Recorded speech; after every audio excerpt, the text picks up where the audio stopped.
Minecraft speedrunning always looked like a piece of cake to me, I'll be honest. I mean, on top of the random seeds and massive amounts of RNG, how hard could it be to beat the game in under, let's say, 30 minutes? And I mean, if someone can beat the game in under 6 minutes and 50 seconds, how hard can sub 30 be? And if streamers like Ludwig and Super can learn how to speedrun the game pretty easily, how hard can it really be? And so I decided to actually try it for myself. I decided to learn how to speedrun the game within 1 week, with my main goal being a sub 30 RSG time.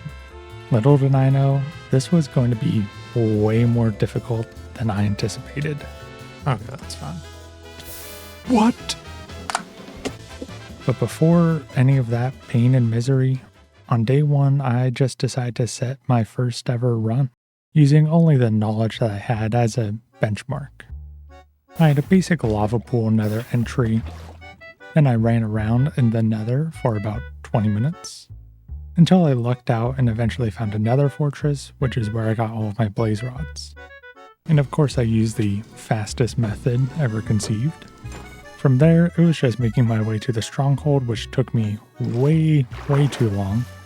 Then I just killed the ender dragon the good old-fashioned way by destroying all of the crystals and beating it up until it explodes. And this run clocked in at a blazing fast 1 hour and 21 minutes, which means I have quite a lot of work to do to get my sub 30. Now on day 2, I got to pour some time into the game, getting a few runs going, but without any extra knowledge, I would end up either burning away too much time due to poor routing, or just plain not knowing how to play the game. And after about 5 hours of playing, I decided it was finally time to actually hit the books and learn the run. I watched all of RecRap's speedrunning videos, which I highly recommend if you are interested. And then on day 3, I had to focus on getting more consistent and learning the strats actually used in the run. I learned how to one-cycle the dragon. Hey! After learning how to kill the ender dragon the right way, I knew it was time to master the most intimidating part of the run for me, the bastion routes. The bastion routes were an absolute blast to learn. Having basic routes and strats for each one made it actually feel like I learned something for once. And so, on day 4, I was ready to put it to use. I gave the run a few tries and got a good village start with an easy lava pool entry at 8:30, which is not too bad. The E-ray was pretty easy, and I got in the bastion in 9 minutes, which puts me on great pace for a sub 30. All I had to do was lock in and not really mess up my route, and I would have it. But I could not even tell which route I was going to be doing. I was just completely lost for like 6 minutes. What is this? And in my desperation, I dug straight down, of course, into some lava, and I quit the game for the day since I absolutely threw that. And that was my only really good attempt of the day anyway. And so today was the day to fully learn all of the bastion routes. This took me about 3 hours to learn all of them, and this easily is my favorite part of the entire run. After my bastion practice, I decided to give the game about 2 hours of runs and didn't really get anything solid going. So I would have to change that on day 6. I felt like everything was actually clicking into place. I was getting a lot better at the game, and my runs were getting further and further. My first good attempt got into the nether at about 7 minutes, which is a lot faster than I was before. The E-ray didn't give me much information, with my major spike being only about 26 entities. And after some absolutely fantastic nether traversal and a close call, I make it to a bastion which just so happens to be my favorite one, housing. This one is fun because you get to break a chest and hope to God that you make it to a safe spot.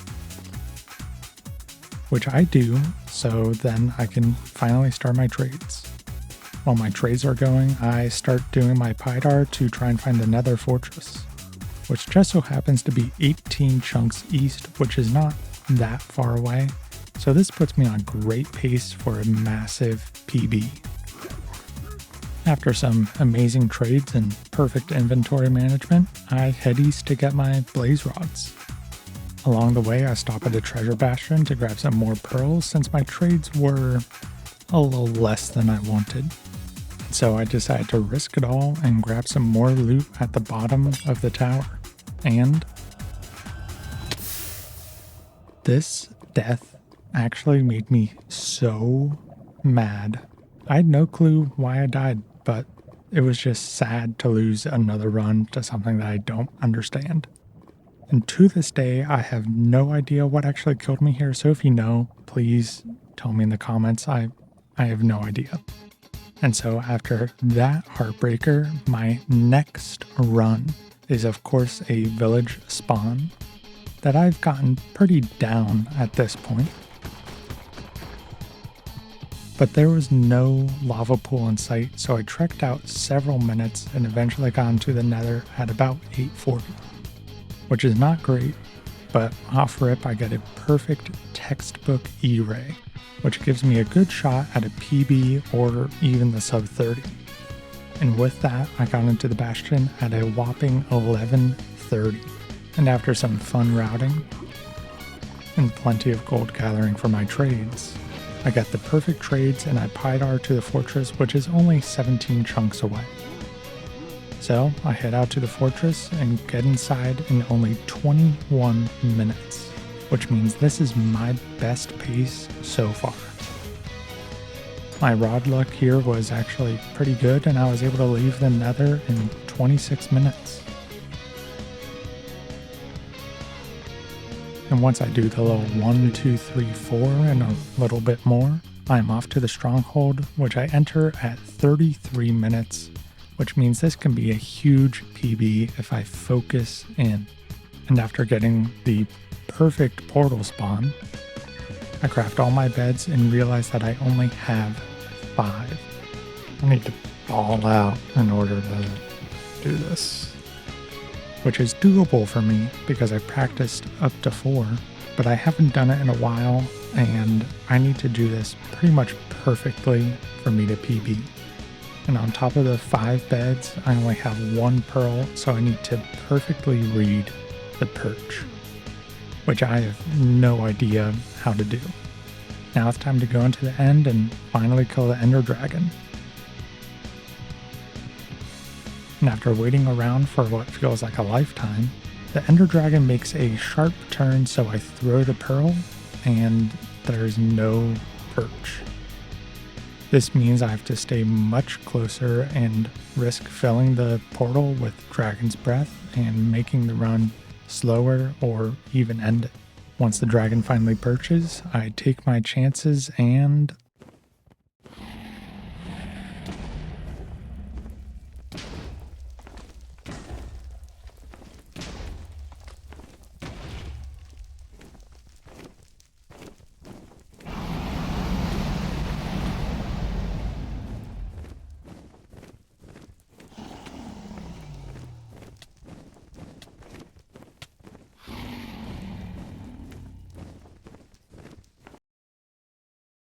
I end up choking so hard.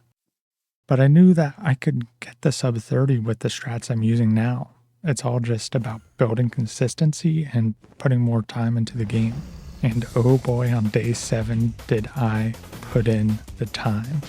I finally got a good run going with a sub 8 portal entry. And with some good navigation in the nether, I make it to the bastion in 12 minutes. Putting me on a pretty quick pace. From there, I did my trading, killed some blazes, and left the nether at about 27 minutes. And dropped into the stronghold at about the 36-minute mark. World's slowest mining. In which I just decided to run around aimlessly for about 16 minutes looking for the portal, just to die to some silverfish. So far off to a great start, and my next good run was looking super promising with me getting into the end in 36 minutes with 8 beds, should be easy, and enough pearls to honestly do whatever I want. But for some reason, I decided to look at 2 Endermen, and then I might have panicked just a little bit, but I tried to keep my cool. And then the Ender Dragon just decided to actually put me out of my misery. And just like that, on to the next run, where I got literally the worst nether spawn in the world. The E-ray was pretty terrible, and I'm stuck in a basalt tower where this biome can't even spawn a bastion. And so I did the one strat that everyone just completely forgets about. It's where you boat down into a massive pool of lava to kill yourself. And as the end of day 7 drew near, I had just enough time to get one more good run going. And this was my best run of the entire challenge. Everything clicked into place and everything just felt easy. I got a pretty fast village start and was able to get out of the village in about 3.5 minutes. And instead of searching around for a lava pool on the surface, I just decided to dig straight down to find one, which was a lot more consistent than searching other ways. After finding my lava pool, I make a simple nether portal, which sadly I had to wait around and light with some wood. And I entered the nether at 7:18. Which gives me a great chance to actually PB here if I can get a close bastion spawn, which I was able to find pretty quickly with the E-ray, and it was not far away. And the bastion just so happened to be one of the faster routes in the game for me, the bridge, which I entered at about 9:30, and I knew right here, this could be my run. I just needed a close nether fortress and a good stronghold triangulation, and everything's good. And with another fortress only 18 chunks away, I was able to get there pretty fast, making this one of my fastest runs ever. And I had plenty of string and wood for all the beds I could ever want. And after a quick little blaze session, I left the nether to find the stronghold. And after some not so fast navigation on my part, it's probably here. No. I finally make it there and make it to the end. So I craft my beds, of which I get 7, which means I have a great chance of killing the Ender Dragon. Because, I mean, if I can do a 4 or 7 must be easy, right? All I need to do is not choke and lock in, and this is a breeze, and the challenge is pretty much over. And so, here's the end.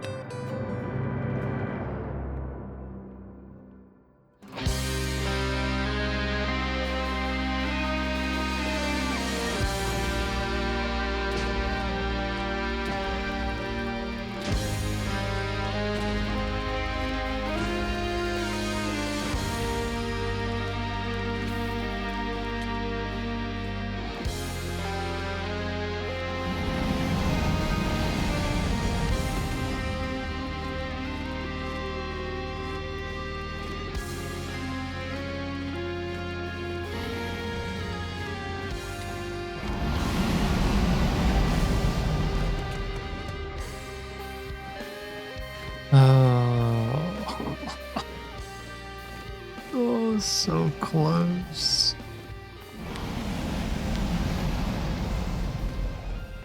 Man, that really sucks.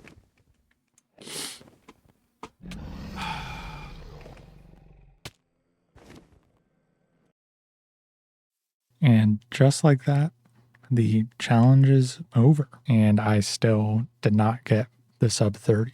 This was tough because I poured so much into the run. I played this game for about 40 hours this week. But truthfully, this was the most fun I've had playing Minecraft in years. And I fully recommend everyone try it out. It's an absolute blast to learn, and it made me love the game again. Learning all of the bastion routes was super fun, and the overall flow of the run is just very satisfying. And who knows, maybe one day I'll come back and boot up some MCSR and play with the easy filtered seeds that Ludwig uses. And if you haven't already, consider subscribing. It greatly helps out the channel, and maybe I can reach 100 subs. That would be great. And so, thank you for watching.